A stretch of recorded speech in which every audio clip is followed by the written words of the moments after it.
Welcome to another episode of Sawdust, where we show you extraordinary. Today we're going to mix it up a little bit and we're going to focus on 3 shorts. This episode is going to dive a little deeper into some of the smaller details that we consider extraordinary.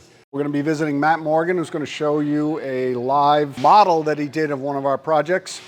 Jeremy Fawcett is going to show off what he's got in his tool belt. And finally, we have a utility room at one of our oceanfront projects.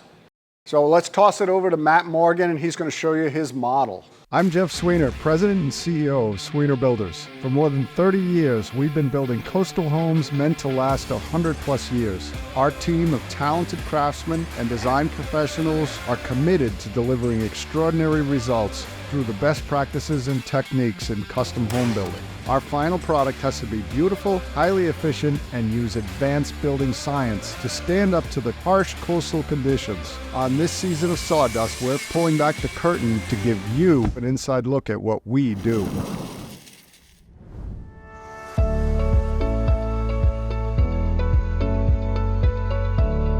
So this is the model of our project on the ocean.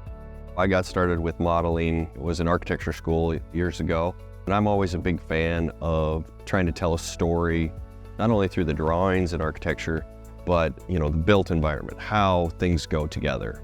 With my construction background, as well as the architecture, I felt like it provides kind of a link that is often missing in design these days. So I'm a big fan of working through and solving design problems through constructing physical models. This model here is a 1/4 inch scale, all hand cut with a side cutter and hot glue, popsicle sticks, basswood. As I'm developing the design for solutions to some of the issues we run into in the field, the physical model allows me to work through some of those issues from a construction standpoint as well as a design standpoint. The driving force behind this temporary structure was growing up out west. I saw a lot of train trestles, bridge structures that would span great distances, but the repetition of the towers. That's how I decided, to come up with this structure that would allow us to be able to work off of it. We could come around and we could pull off this roof structure.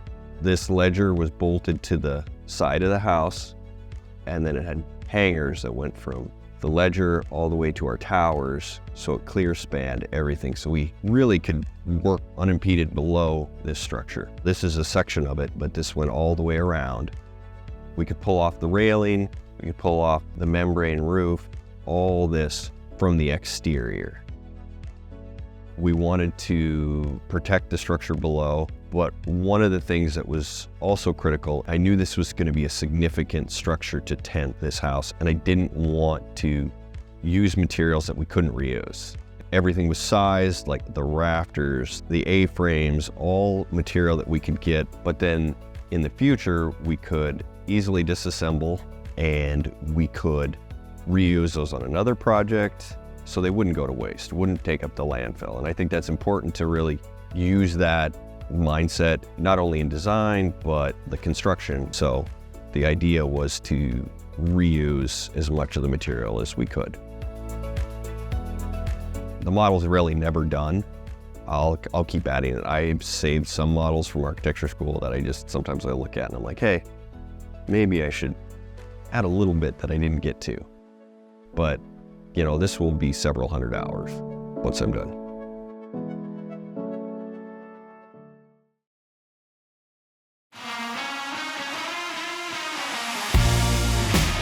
Hi, I'm Jeremy Fawcett with Sweenor Builders, and this is my tool belt. Well, pouches that I use. When I'm doing trim work, I keep my area limited as far as having tools hanging off, so this is basically my setup that I wear. This is an Occidental 4-in-1 pouch. Right now I'm doing some ceiling work, so I'm on pipe staging, and I don't like all the excess bags hanging off me where something might fall out while I'm climbing up and down the ladder, up and down the pipe staging. On the right side, I have my finish hammer. This is a stiletto trim bone, 10-ounce finish hammer with a removable cap. And the head's also removable too, so if that ever mars up or dings, you can replace the head on the hammers also. I have a 6-inch Woodpecker's indexable combination square, a 16-foot Stanley Fatmax, a .7 mechanical pencil for a nice fine line, and a DeWalt fixed blade razor. On the left side is just a clip-on bag where I keep a rag for glue, wiping glue, and nails and screws and anything else I might need. Over on the table, we have a nail puller and a flat blade for prying trim. I usually keep these on the bench I'm working next to me or in my pants. In my back pocket, I keep a regular speed square. You know, speed squares are important for squaring up material or finding an angle real quick that you need to make. The hammer is nice because it has a really flat head for getting against walls and into the trim areas. Instead of having a big rounded head, it has a nice flat head. So when you are nailing against the wall or into a corner, you don't have that round top that could mar up the trim. So that's pretty important to have too. So this Woodpecker indexable combination square is great for making reference marks for layout. So if you're doing like a 1-inch mark, or if you want to do a 1/2 inch reveal on some trim, it's a great tool for making marks for reference points. I have a whole setup for everything I do.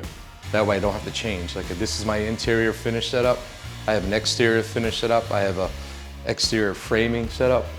But for the most part, this is what I get to wear nowadays, because I'm old. And I could just wear this. It's perfect.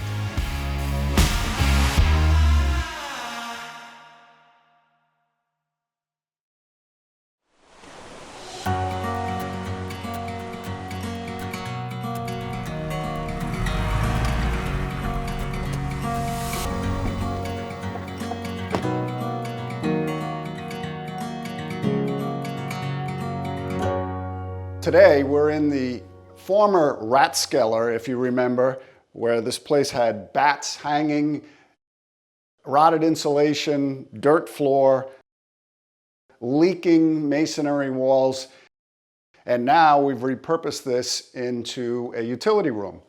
So we put a lot of effort into our utility room because we want to emphasize the craftsmanship that all of our subs and trades bring to the table. And you can see behind me is an example of this. So this house has multiple zones throughout the house, and it's got multiple radiant zones that we've added, so that each circulator is geared toward one of those zones.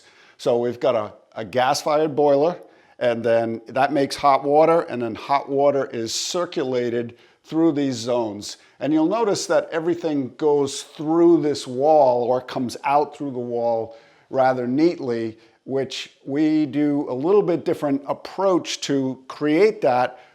We create a back closet so that you can actually get behind here, and then the guys can do their install and drill through and make it look really neat. So this is the second of 3 utility rooms at this project. Remember, this is a big house, 10,000 square feet. So another set of zones for upper floors, air handlers, and you can start to see some of the mechanics of how we're doing this. So we're laying out and we're drilling through our MDO plywood that we paint black so that everything stands off it very nice. We use 3/4 inch MDO so that any fasteners in there have got a firm grip. We've even got angled holes here for this tubing. This radiant tubing will come up and come into this manifold. So we try to make all of these provisions in the front end so that we get really nice looking and well-functioning equipment. This will last 100 years. This equipment will be serviced and prepared for, but it will always look this nice. And then over here on this side, this is the domestic water supply. We've had to temporarily hook it up to an electric water heater while we install the new equipment. But you can see these are all PEX tubing. The red is obviously hot, and then the blue is cold water. And each one of those goes to an individual bathroom on the upper floors. So our work in our utility rooms has become our standard.